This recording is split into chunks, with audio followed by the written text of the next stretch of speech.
Welcome to Learn and Success, your trusted place to learn real and professional English. In today's episode, we're stepping into the world of business with a helpful conversation about hiring an assistant. You'll learn how to discuss job roles, ask interview questions, and use the right vocabulary for a professional setting, all in clear, natural English. Get ready to boost your business English skills, only on Learn and Success. Okay, let's unpack this. Imagine you're just, deep in the thick of it at work, absolutely swamped. You desperately need an extra pair of hands. So you go to your boss, you lay out your case, but what happens next and maybe what it reveals, it might actually surprise you. Yeah, what's fascinating here, I think, is how a conversation that seems really straightforward, just asking for help at work, it can actually unravel all these layers of meaning. Layers? Like what? Well, we start talking about things like budget constraints, right? Yeah. Team efficiency, and maybe even some deeply hidden assumptions that kind of influence how we see situations. And people, too. Absolutely. So today, we're doing a deep dive into a conversation transcript. It's actually from an English learning resource, funnily enough, but we're using it to show you how just the simple request, asking for an assistant, can light up so much more. Our mission really is to give you a shortcut to being genuinely well-informed about these kinds of workplace dynamics. And yeah, maybe with some surprising insights along the way. So let's set the scene. We've got this employee, Tony. He's clearly feeling the pressure. Overwhelmed, he goes to his boss with a really direct, urgent need.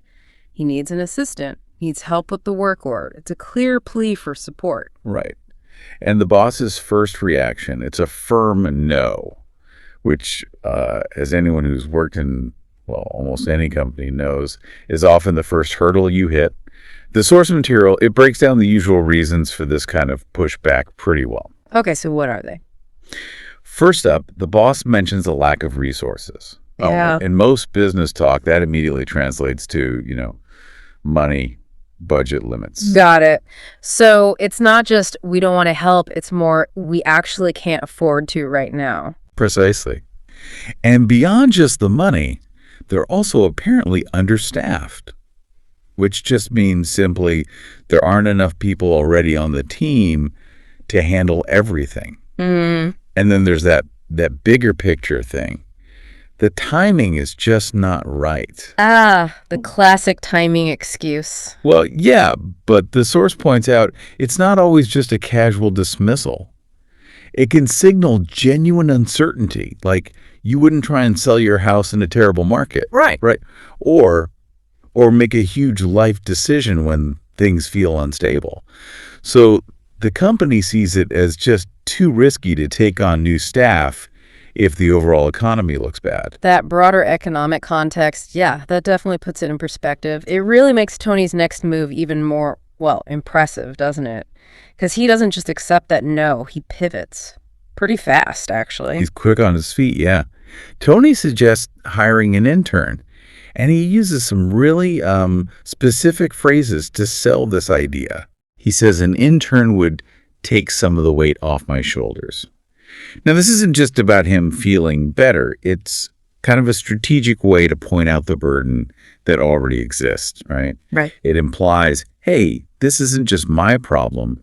It's affecting how much we can get done overall. That's smart. Shifting it from I need help to we need a solution. What else? He also says an intern could give me a hand with some of these projects. And the source makes it clear this isn't just vague support, it's practical help, like helping with sales reports, managing data, maybe even just organizing things, the examples they give.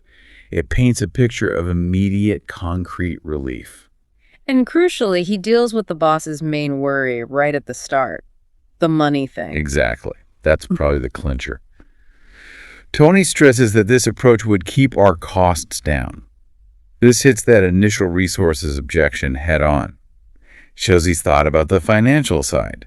Not spending too much, avoiding extra cost. The source even gives an example like companies watching printing costs closely. It shows that mindset.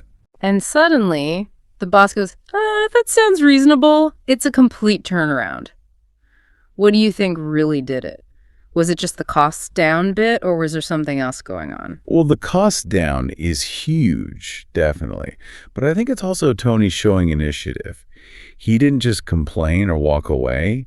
He heard the constraints, budget, risk, and came back with a practical, workable solution. Yeah. That kind of problem solving, that's always valued. Makes sense.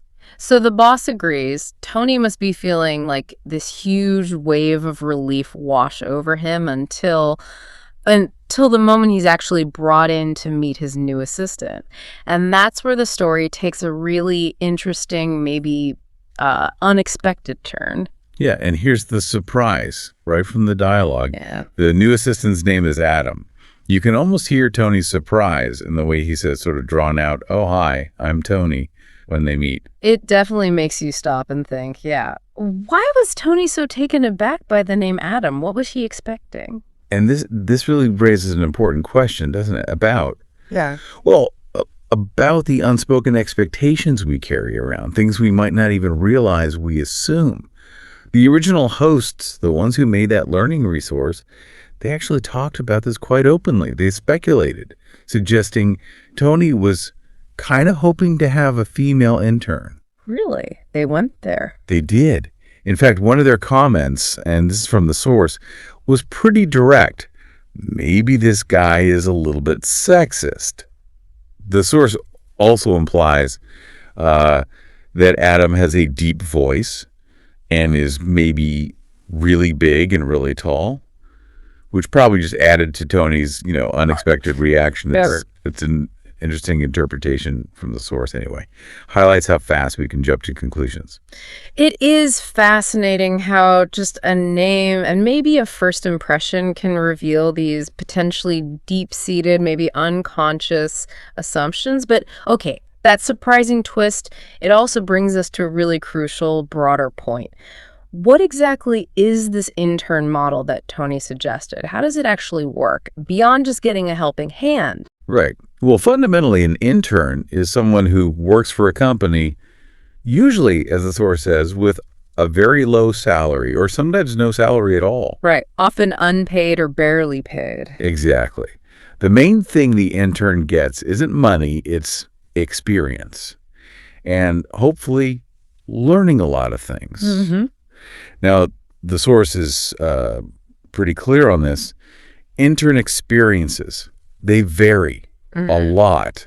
Some interns, sadly, are not treated all that well. They might end up just, getting coffee, doing basic paperwork, endless photocopying. The classic stereotype. The stereotype, yeah. But then on the other hand, some internships are really, really cool. They offer really good experiences for learning, proper work, real mentorship. So it's not always just fetching coffee then. There can be genuine long-term value, something that really helps someone starting out, opens doors. Oh, absolutely.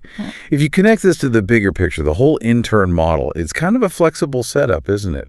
It can work for companies that are tight on resources and for people looking for that crucial first step into a career.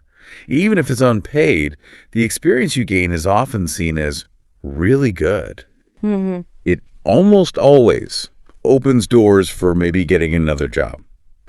And actually, quite often, the source notes the interns get hired by the company to stay because they do such a good job. Mm-hmm. And one of the original hosts even shared a personal story, saying they started as an intern somewhere and got hired full-time after just 3 months because they proved their worth. Wow. Okay, that's a pretty powerful endorsement. Shows how what looks temporary can become permanent. So when we bring this back to you listening, beyond just picking up useful vocabulary, what are the sort of practical takeaways from this deep dive, from what started as just needing an assistant? Well, the vocabulary itself, talking about resources, staffing, giving someone a hand, is definitely useful for actual workplace conversations. But I think beyond that, this whole scenario offers these broader, maybe more subtle lessons. It's about understanding why someone might say no, Right. And then creatively solving problems when you hit those budget walls. Yeah. And maybe most importantly, it's about recognizing how our own expectations, sometimes ones we're not even aware of, can really shape how we see situations and how we react to people at work. Yeah. And that kind of wraps up our deep dive for today. It started with just a simple request for help, but it really unfolded into this fascinating look at communication, workplace dynamics, and yeah, those surprising human assumptions. It does leave you with a question, though, doesn't it? Something we need to think about. How often do our first assumptions about someone's role or what they can do, or even just, how they look or sound, how often do those color our reactions? And potentially sort of limit how we see the whole picture. What might we actually gain if we just pause for a second and challenge those automatic thoughts?